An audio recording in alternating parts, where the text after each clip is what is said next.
Hello everybody, welcome. This is a tutorial on how to make a basic retexture. So where to start. So first of all, I need a down here again because I'm too big. And you be small. Small noises only.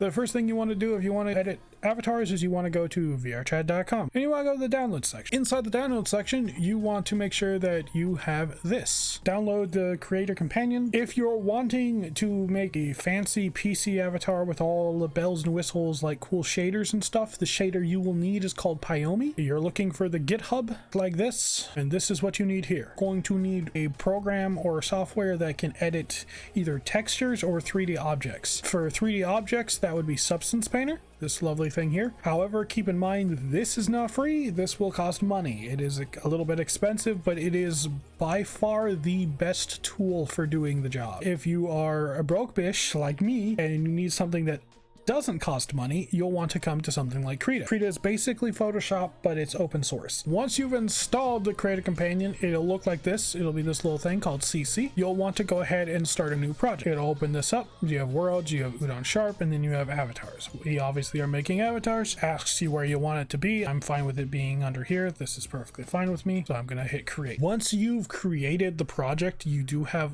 additional options to turn on. If you want to test audio link, that's what this is, so I'm going to add that to mine. Managers for Avatar 3.0 and Gesture Manager, then just hit open project. For making stuff for VRChat, we're just going to use the Rexium because everyone uses Rexes anyway, so we might as well just go with that. It's commonly used and it's there. Obviously you'll have to buy this avatar if you're planning on using it. You can find it on Rosillo's Gumroad. You can open it up. You'll see a million different things, but the ones that are important right now is specifically the VRChat. You have the Quest version and then you have the regular version. Even though these are separate, this version usually has a default Quest version included in it. If you're going to use Substance Painter, this is the Substance Painter files for the Rexium. If you're not using Substance Painter, you can either download the textures from here or just grab them out of the Unity package. Grab the lovely Rexium. Next, we need to get Pyomi. Go to releases under GitHub and you can just get it from right here. Just like the avatar, double click Pyomi, it'll install. For the record, you do not need Pyomi. You come down here to avatars. I'm going to use the D-pad for this, just for the record, because it's easier. Scroll down to scenes, double click this scene. Upon doing so, it'll open it and replace the other scene we had running. You don't have to, but I don't want any of this, so I'm going to delete it. You could take this avatar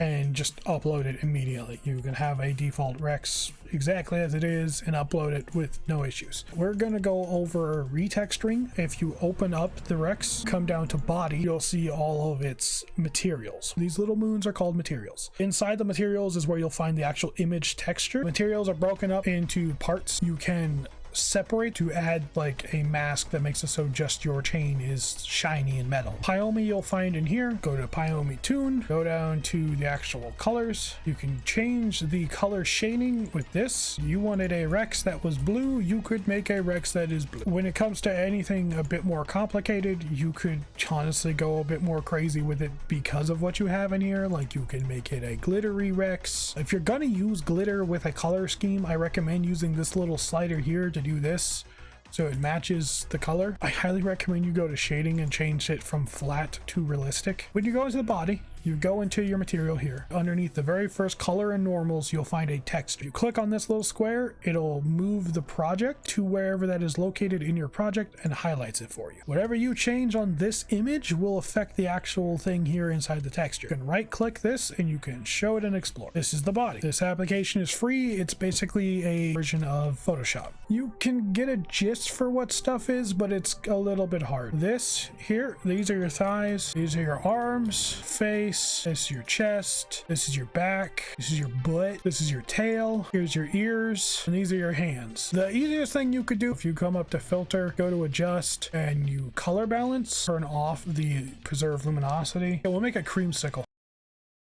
Alright, so we have the makings of our orange sickle. I've got my hands on a creamsicle image and open it with Krita, or because we have it installed, we should be able to just copy and paste it. It's almost Protogen style where we're going to have two different ones, so we can copy and paste it to make a separate one. We come down here, there's this tool here, which is basically your move, drag, your general use tool, and we're going to put this on your thighs. But you can right click it and mirror it. We can also add something like we can add text.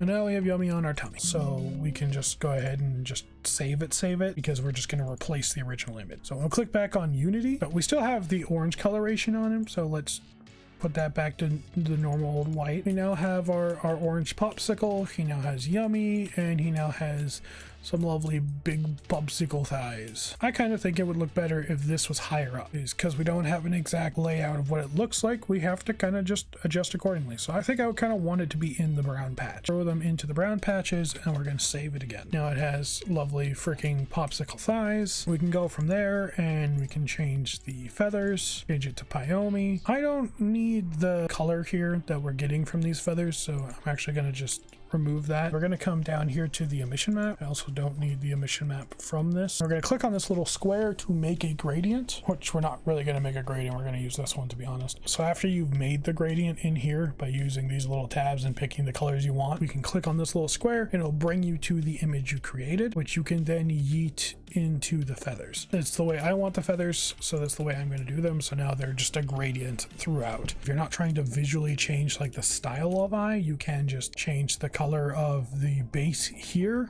So you change this here to change the actual color of the inner eye. If the green is bleeding through, open this image into Krita and then change this color, which you can do through the hue shifts and just like we did before with the rest of the texture. The last thing you have to mess around with your mismat, which is like your tongue, your teeth, your beans, and your whiskers. Now, because I'm not too crazy about what our beans look like, they don't matter too much to me, I will use this moment to talk about mat caps. By default, you will have access to some mat caps. So if you're ever looking for something, if you hit the little circle next to the square, it'll pull up a select feature, which will let you search, which you can type mat cap into, and it'll pull up all of the things listed as mat caps. Let's just go with a latex. But now we have a latex mat cap on our beans and such. How you make things jiggly. So by default, the Rexium has basically everything set up. Let's import something that has the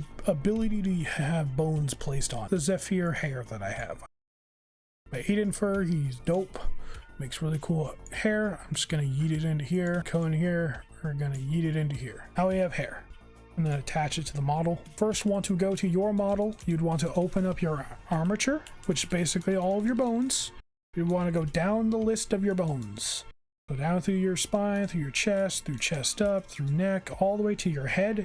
And you'd want to take your hair and you'd want to put it on your head. The next thing you'd want to do is you'd want to open up the armature for the hair and come down to hair root. In your inspector, after clicking on hair root, and you want to add a component, and you want to type in like fizz or fizzbone or whatever, and you want to add vrchat fizzbone. And if you look at the hair now, you have lines going through it. These are the wiggles. Going in here, you want to add some type of limiter.